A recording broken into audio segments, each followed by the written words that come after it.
Mutton बेचने वाला बना करोड़पति। सुहेल अपने पिता अब्दुल के साथ रहता था। वह बहुत ही गरीब था और अपना गुजारा करने के लिए वो मटन बेचता था। जिस दिन उसका मटन बिकता उस दिन उसके घर में चूल्हा जलता, और जिस दिन उसका मटन नहीं बिकता उस दिन बेचारे को घर में भूखे ही सोना पड़ता। सुहेल की माता का देहांत बहुत समय पहले ही हो गया था। सुहेल के सामने इरशाद नाम के लड़के ने एक बहुत बड़ी मटन शॉप खोल ली थी। उसकी शॉप बहुत ही ज्यादा चलती थी और इस वजह से धीरे धीरे सुहेल की दुकान बंद होने वाली थी। ये देख सुहेल सोचता है, क्यों ना मैं इरशाद भाई से हाथ मिला लूं? उससे उनको एक काम करने वाला मिल जाएगा और मेरी मदद भी हो जाएगी। वह इतना सोचकर इरशाद के पास जाने लगता है कि तभी सुहेल का एक दोस्त भागता हुआ सुहेल के पास आता है और हाँफते हुए उससे बोलता है, सुहेल भाई, अब्बा जान की तबीयत बहुत ही ज्यादा खराब हो रही है, तू चल मेरे साथ। पर दोस्त, आखिर हुआ क्या है? अब्बू अभी तक तो बिल्कुल ठीक थे, लेकिन अचानक क्या हो गया उनको? मेरे भाई, मुझे नहीं पता, पर तेरे अब्बू जान के सीने में बहुत ही दर्द हो रहा है। इतना सुनकर सुहेल दौड़ता हुआ अपने घर जाता है और देखता है कि उसके अब्बू दर्द में तड़प रहे हैं। वो उनको तुरंत हॉस्पिटल लेकर जाता है और डॉक्टर सुहेल से बोलता है, सुहेल, तुम्हारे पिता को हार्ट अटैक आया है। उनको किसी चीज की चिंता है शायद, और ठीक से खाना न मिलने पर भी ये बीमार हो रहे हैं। इनके इलाज के लिए तुम 50,000 रुपए काउंटर पर जमा करवा दो। डॉक्टर की ये बात सुनते ही सुहेल अपने सर पर हाथ रखकर बहुत रोने लगता है और सोचता है, मैं इरशाद भाई के पास जाता हूँ, क्या पता वो मेरी मदद कर दे। सुहेल इरशाद के पास जाता है और उससे बोलता है, इरशाद भाई, मैं तुम्हारी दुकान पर काम करना चाहता हूँ, मुझे कुछ काम दे दो। अच्छा, तो देखो भाइयों, ये जनाब हमारे पास काम के लिए आए हैं। भाई, तू क्या काम करेगा? तू आज से पहले तो मेरे पास कभी नहीं आया है। तुझे जरूर किसी चीज की मदद चाहिए, बोल क्या बात है? साहिल उसको सारी बात बता देता है और उससे 50,000 रुपए के लिए बोलता है। उसकी ये बात सुनकर इरशाद उसकी बेइज्जती करके उसे धक्के मार कर अपने शॉप से निकाल देता है। बेचारा सुहेल रोते हुए अपने पिता के पास हॉस्पिटल जाने लगता है कि तभी उसको रास्ते में एक बूढ़ा आदमी दिखाई देता है।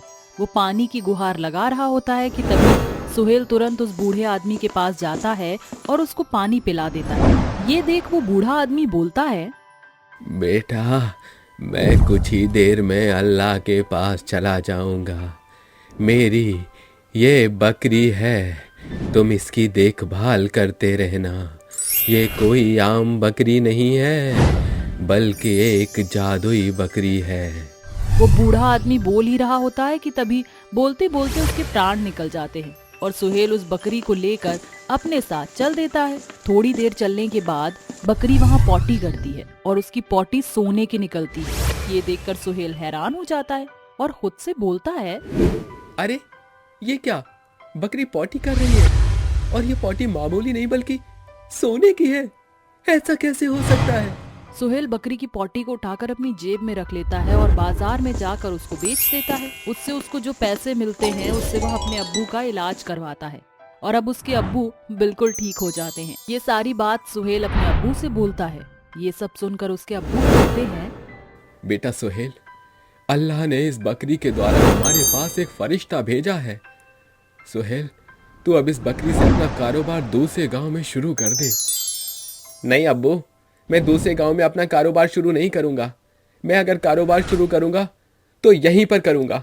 उस इरशाद ने मेरी मदद नहीं की और मैं उसको ये साबित करूंगा कि गरीब भी अमीरों वाली हैसियत रख सकते हैं। सुहेल बेटा, अल्लाह हमेशा तेरे साथ है, लेकिन तू कभी भी इस चीज का घमंड मत करना। सुहेल अपनी जादुई बकरी से बोलता है, हे जादुई बकरी, मुझे मेरा मटन का कारोबार शुरू करना है। सुहेल की ये बात सुनकर जादुई बकरी एक बार फिर पीछे से सोने की पॉटी करने लगती है और अपने मुंह से बहुत सारे मटन निकालना शुरू कर देती है। उस सोने को बेचकर सुहेल अपने लिए एक ठेला लेता है और उसके पास जो मटन था उस मटन का वह बिरयानी बनाकर बेचने लगता है। उसकी बिरयानी बहुत ही स्वादिष्ट बनती थी और जो भी उस रास्ते से आया जाया करता उसकी खुशबू सूंघकर उसके ठेले पर जाता और उसकी बिरयानी खाने लगता। देखते ही देखते सुहेल बहुत ही अमीर हो जाता है और उसको अगर किसी चीज की जरूरत होती तो वह अपनी जादुई बकरी से मांग लेता। उसकी ये कामयाबी देखकर इरशाद को जलन होने लगती है और वह खुद से बोलता है, ये सुहेल का बच्चा अमीर कैसे हो सकता है? देखते ही देखते इसकी इतनी तरक्की हो गई। जरूर कोई बात है। मुझे इसके पीछे का राज पता लगाना ही होगा।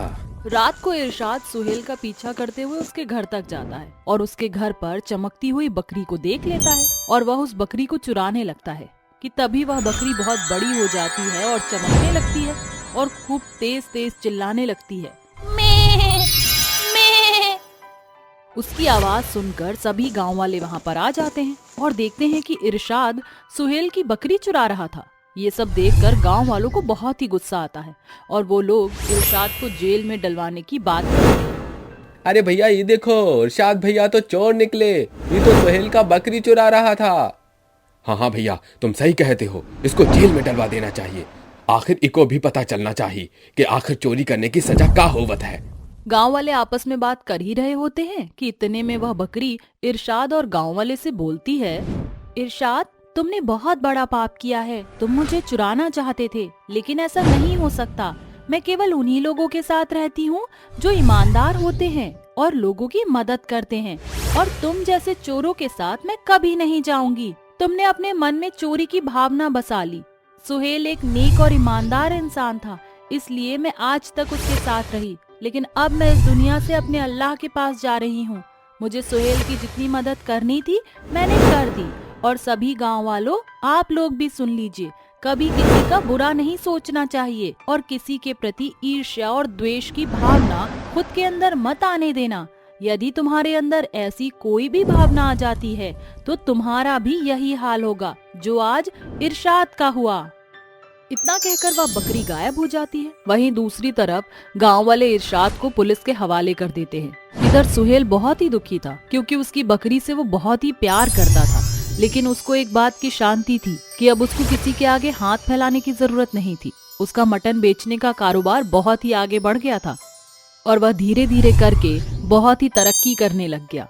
उसके पास कोई भी गरीब आता तो सुहेल सबकी मदद कर देता था, क्योंकि उसको गरीबों की मदद करना अच्छा लगता था। सब उसको दुआएं देते थे और देखते ही देखते सुहेल करोड़पति बन जाता है और अपने बिरयानी की कई सारी दुकानें खोल लेता है और अपने पिता के साथ खुशी से रहने लगता है।